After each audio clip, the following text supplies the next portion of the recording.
Hello, I'm the host of Wild Podcast. My name is Darshawn McAway.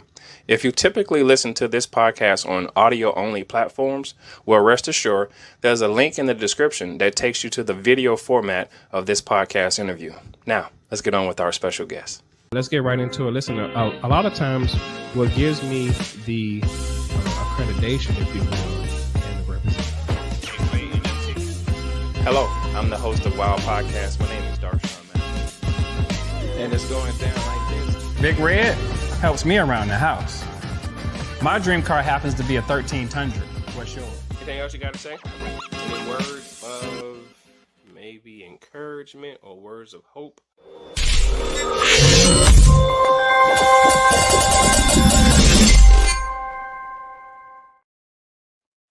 Hello and welcome. I'm your host, Darshawn McAway. You're tuned in to wowpodcast.me. That's WOWPODCAST.me. And today we have a special guest. We want to give a warm welcome to DC Gomez. How are you doing? I'm wonderful. How are you? It's a pleasure being here. Thank you so much. Thank you so much. So let's get right into it. We have a huge audience that's going to be listening to this. We want to talk about your latest novel, The Traitor. Can you give us a little tidbit of what that's about? So for anybody who enjoys urban fantasy, so you have to like magic, you like the contemporary world, The Traitor is book 2 on the Orders of Assassins series, and it takes place in Salem for anybody who's from Massachusetts area. And it's literally a continuation of the story of what if you can't trust anybody and everybody's out to get you? What do you have to do? So I have my main character, Mr. Eric, trying to find who betrayed his entire organization, trying to kind of put an end to it. It's taking him a few years to get there. So yeah. So let's take a little step back into history or your past a little bit. What got you started into writing? I tell everyone, primarily a storyteller by heart, been a storyteller. Background, I went for school in film and television. And then found myself, as I think everybody finds themselves in the middle of a story, kind of going, not exactly doing your heart's passion. I have been doing, the business, I have the job, I have all the things that we consider very successful, but missing the fact that the creative side wasn't there. So I went back into writing and found myself just falling in love with the medium. So what's the total of books that you have out now on the market? Right now I have titles single by myself, not in any anthology, about 20. I have started publishing with a dear friend, Miss Jamie Dalton, a collection of anthology short stories. So we got 4 of those out. So it's a pretty fun combination of different books. Now, I was trying to do some research and to figure out if you had anything that was into like a TV series or a movie series. Do you have anything out like that? No, but that's really my goal and dream. I think every single author wants their works to be turned into different mediums. And that's kind of one of those 5-year plans for me. Oh, okay. A 5-year plan. Awesome. Awesome. So let's go into your history a little bit more. How's the family life? What's your past upbringing? What's your childhood about? I'm originally from the Dominican Republic, moved Okay. to Salem. So that's kind of where the Salem connection comes in. Prior military, done a kind of one of those interesting around the world stories. Now I currently live in Texas, where a lot of my fantasy takes place. Okay. In Texas. Let's say everything is big in Texas. Everything's bigger in Texas. Absolutely, yes. All right. So when you're writing your books, take me to a place of when your imagination kicks in. What's that process for you? I am what we call a plotter. So most of my books are outlined from the beginning. I know I have a lot of friends who kind of sit around and inspiration takes them down the road. I'm the person that before I start typing anything, the book's already developed. So I can tell you, I know from the beginning to end how that is. So I spend a lot of time in that process. So typing itself, I'm pretty quick. I can knock out the typing works within, 60 days if I have to. But the actual development of books can take anywhere from 6 months to a year because I'm thinking about it for a while. So a lot of the things that you're going to see is things that I have been thinking about developing. I have an entire arc in my universe I call the Reaper's World, where all the fantasy stories take place in the same universe. So if you pick one story, you can kind of go in from there and kind of enjoy the ride. So yes. That's great. So do you ever get an opportunity to sit down with a few people and kind of brush the idea over with them? When I first started out, I had a very small mastermind, My poor brother got dragged into many of those discussions, as well as my sister-in-law, to really develop the series that you're seeing on the screen for anybody who's watching, the Intern Diaries. So it's based on the four horsemen of the apocalypse. So the very first book is that's Intern, and you're looking at ISIS, and like the question came back, why does death need an intern? What is the girl supposed to do? And then as we develop the story, like kind of my brainstorming sessions, like, okay, so I wanted to make this a 5-book series. What are the other books are going to be? So my brother's like, well, why don't we talk about the other horsemen? Why don't we talk about the other things going on in this series? So you get to see a little bit of all of that. So the main series has 5 novels, 3 novellas, complete series. So anybody who wants to indulge in action-packed urban fantasy, I have a little bit for everybody. You know, the your book, From Eugene with Love. That sounds like comical in a sense, because it's like you see how he's dressed. So can you just give me a little tidbit of what that book is about?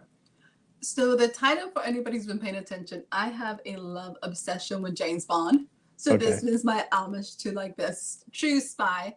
But Eugene is absolutely, we call him our mad scientist. He is pestilence interns for anybody who follows the horsemen. And literally his whole entire thing is, he works for the deadliest of all of the horsemen, which main job is to kill humanity. So his whole thing is he's always coming up with, plagues and stuff. And he had an accident.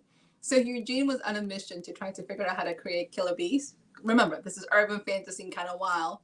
And accidentally lost a batch of cocaine, ecstasy, and the bees. So then he had to come back for help. It comes back to the Reaper's world. It's like, okay, what do we do? So he's going against a gang of, shifter werewolves. So you have the whole entire thing of the person who you can possibly imagine is the sweetest, nicest, more academic of all the interns having to go to war. So one of the main scenes, confrontations, is him dressed like James Bond, Right. going out to tackle this entire group. So yes, this is definitely from Eugene with Love. But everybody who sees it is like, poor Eugene, what have you done to him? It's like, oh, he's so good in this book. You just have to love him. Right, right. So, do you ever have to go to another state or another country to start, the process on some of your books, or you just do everything from home? I do a lot of research. So a lot of the locations, because it is urban fantasies, will take you throughout different states. I have places in Massachusetts, you have Carolinas, you have everything from, California. So I've done a lot of research in terms of making sure that those locations are what they're supposed to be. The hardest part about urban fantasies, making sure that the actual locations that you're quoting are real, because it is current time. So I've Right. done lots of research. I've done lots of travel to make sure things that you kind of can't get right, get Google Earth, because you want to make sure that at least people are following with you at the right time. Right, right. So, aside from writing, do you do any other endeavors? I'm also a podcast host, so I get to Okay. interview lots of authors about their books and how their process goes. So transitioning to doing that as well, just because I needed a different outlet to kind of continue to create a mindset for myself. So, how's that going for you? What have you learned from other authors? One of the biggest things is the hardest thing for every author starting. I think Hmm. that's kind of became the best advice I've heard over and over. I'm now in episode, I think 201 episodes. So I've got to interview over 200 authors. And everybody kind of gives you something different. Our process varies depending on the book. Everybody Right. has a different take. The one thing you are consistently always going to hear is people saying, just start, give it a try. The Yeah. hardest thing I think for any creative individual is conquering our own inner demons and getting over our own imposter syndrome, saying, you know what, at the end of the day, we all have an audience. There's going to be somebody out there who loves what we do. We just have to take the leap. Right. Got you. Speaking of demons, because that word stuck out to me, do you have any books on the paranormal activity? When you ask paranormal, what exactly are we talking about? Uh, let's see. I guess ghosts becoming real, or things moving around, or people seeing something. So I don't have nonfiction accounts of the paranormal world. I'm going to have to say that. All Okay. of my books do have lots of demons and angels and kind of the concept of all the Yeah. paranormal hitting into the fiction. I am also the author that while I write all these things, I don't want to actually see them personally. I Right. have no Right. issues doing this. I think when I first started writing, I found myself writing in the middle of the night. with lots of prayers and asking God. It's like, please do not have any of these things come to my house. Like, I just want to write about it. I don't want nobody to visit. I don't want any vampires in my house. I don't want any Right. of this. I just want them to be in their own, world doing whatever they need to do. And I just want to enjoy it in my own side. Right. Right. So you got into writing children's books as well. Tell me about that. What made you venture over into the children's book world? That's a little bit more heart passion, I want to say. I have two little nephews now. Okay. And one of my biggest thing when they were born, when the oldest one, Adam, was born, is I honestly didn't want him to be 35 and Okay. wonder what he was good at. So they're very tailored to parents, caregivers, anybody in your life, to actually talking to your kids and being able to give them kind of guidance. Work with them to figure out what is your talent. Be able to teach them all these different perspectives that I think sometimes we assume eventually they're going to get. As an aunt of two little ones, I'm very much focused on, like, I need you to know that you're good now. I need you to know that you're loved. I need you to know that you're amazing Right. before you spend your whole life trying to conquer those demons. Once again, Right. I'm all about, like, I need to tackle this from the beginning. This is where we're at. Right. Got you. So what does your legacy look like, or do you have one developed? I always find the word legacy to be terrifying because it puts so much pressure on people. I'm just going to put Okay. it out there. So Okay. one of the hardest things when my first book came out, my friend's like, this is going to be your legacy. And I found myself almost crying because I was like, I'm writing about the apocalypse and, all these disasters, and in a very dark humor kind of way. I was like, not my legacy. This is just the book. So I Right. realized when it comes to legacy, I'd rather be how I treat people, and then the impact on my life is the way that people found themselves loved and cared for when I was around. Right. Not so much that I wrote really action-packed action adventures. So legacy to me is more, did I create a place where people, when they met me, were better off after they left than I anything tell else that I had written.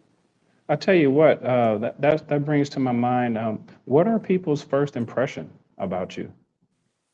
So I am known as the positive person on social media, which I thought was a beautiful way to say. I'm always smiling. My brother actually nailed it. I think I took a picture of myself and I was aiming for that serious look. And he goes like, I don't know that person because my sister laughs all the time. So I Right. think that's kind of the goal. Most people honestly are always very surprised. I'm like, you smile a lot. I'm like, I know, I'm sorry. It's just the nature of what it is. So I want people to truly feel welcome, to truly want to be able to come talk and be able to say, hey, whether you like or hate the books, I still want people to be able to connect. Yeah. Do you take constructive criticism well? I want to say, like most people, yes and no, depending on what it is. Yeah. I think we're Yeah. all entitled to our opinions, depending if it's going to be productive and help me in my business. Absolutely. So, yes. Uh, do you remember the harshest constructive criticism that someone gave you?